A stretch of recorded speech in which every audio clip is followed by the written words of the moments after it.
The Indian government has spent 1,200 crores of taxpayer money to clean Gutkha spits. And it's not just trains, you'll find these stains on roads, airports, even bus stands, not to mention the Howrah Bridge. But here are 5 reasons why the government can't just ban tobacco, even if they want to. You know, things aren't so simple. Imagine this, a woman Kavita working 12 hours a day on a farm tirelessly for barely 300 rupees.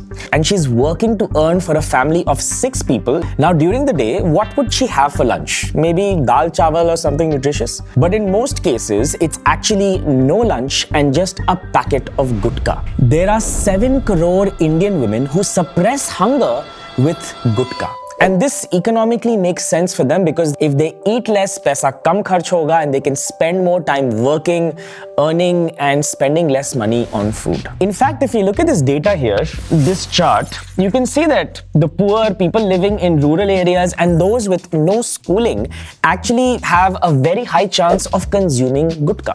More often than not, these people work in the unorganized sector where the physical labor is really hard, really demanding. So if you have a cheap product that relaxes people, gives them a little bit high, improves their mood and makes them work harder so they can earn for their family, is it really bad? But the problem with Gutkha is that it's leaving stains all over the country.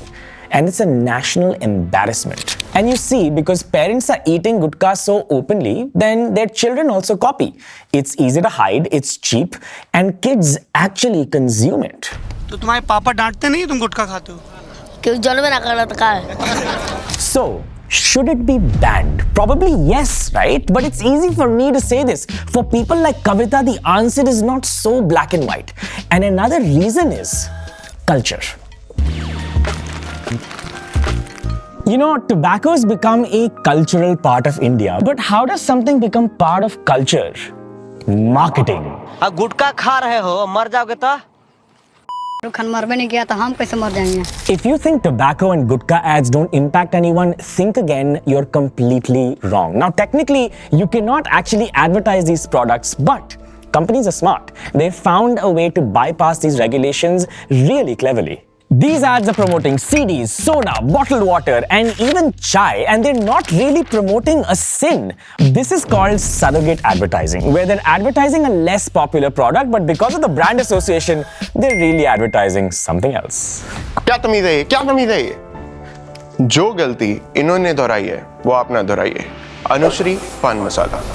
Now, Gutkha companies may do surrogate advertising, but cigarette companies can't because of stricter regulations thanks to COTPA.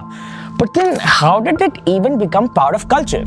Actually, I have an interesting story for you. Craving something sweet and don't want those extra calories? Don't worry, reach for a cigarette. Cigarette making you cough? Don't worry, get one with the filter tip. Even your doctor recommends it. Anyway, back then there were no rules about marketing, so they went freaking crazy. And they even sold to kids. They sold to kids. And for men, they sold us the idea of being manly. Be a Marlboro man, is what they said.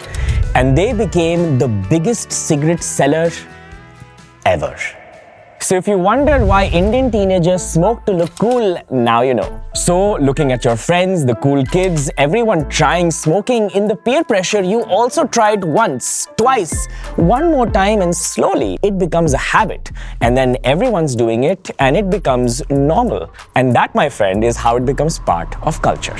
And once something becomes part of culture, it becomes really difficult to ban. You just normalize it, it becomes part of life, and it's just how you live. But there's one other big problem. And that's passive smoking. And look at these graphs that we found here.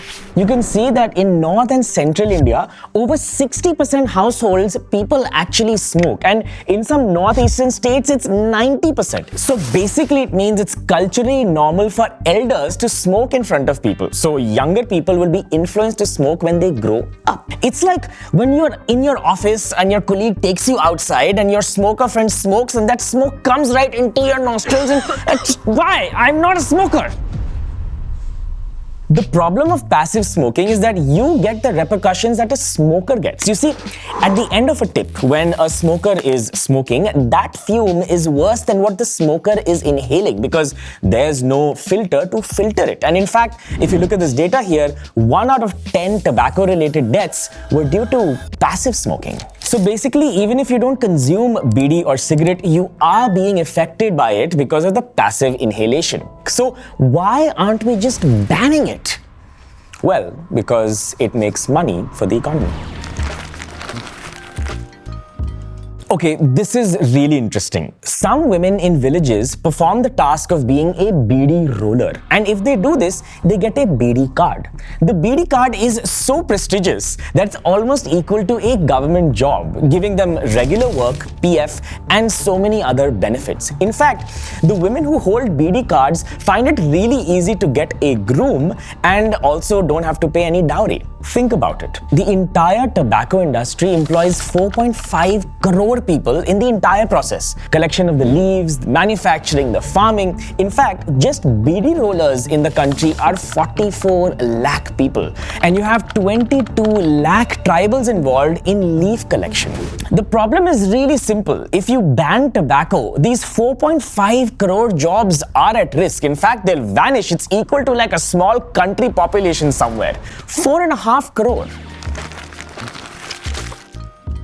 Another reason is farming. You see, the tobacco crop is drought resistant, which means it can grow at places where other crops cannot be harvested profitably. So a tobacco farmer can actually grow it in a really short period of time, since it's a short duration crop. And in 3 months, it can harvest and sell it. And there is always a buyer for tobacco. So for farmers, it's a great way to actually earn money, especially if they don't have fertile land. They can grow tobacco and earn some cash. India is the second largest producer of tobacco in the world. So clearly, it's a huge cash crop for the economy. But you know, if we ban tobacco, something interesting would happen. And that's illegal sales and loss of revenue. So let's talk about loss of tax revenue. Now, if you look at tobacco, it is really highly taxed because it's a sin tax, and rightly so. The government earns about 53,000 crore rupees every single year, and this was a few years ago. 2025, it's probably going to be higher. Now, what the government can do is increase the taxes even more so the consumption reduces. Logically, that makes sense, but will consumption actually reduce? Probably not, because there'll be illegal sales. If taxes are increased way too much, then people will stop buying the branded cigarettes that are being sold right now, which means the unorganized markets will actually open up and they'll sell cigarettes illegally at cheaper options. Now, this is not only bad for our government because it reduces their revenue, it's also bad for the consumer because maybe these illegal, unregulated products are just worse for your health. In fact, something like this has happened in the past, in the 1920s in America. But the product was not tobacco, it was alcohol, and it was called the Prohibition. The Prohibition stated that you cannot consume alcohol and it cannot be sold, which reduced road rages, which reduced fights. But it also had another effect. The crime bosses got up, controlled the alcohol trade and sold it illegally and made tons of cash, which means the government didn't make money, the gangsters made cash, and it was bad for health for the consumers too. Holy shit. It's interesting that any question never has a yes or a no. There's always like a gray to be decoded. But I don't think you can ban tobacco. If people want to smoke, they will smoke. But the solution is probably in media. This entire mess started with media, where it showed that smoking was cool. Maybe if we change that and the imagery of tobacco becomes uncool, the next generation 30 years from now won't smoke anymore.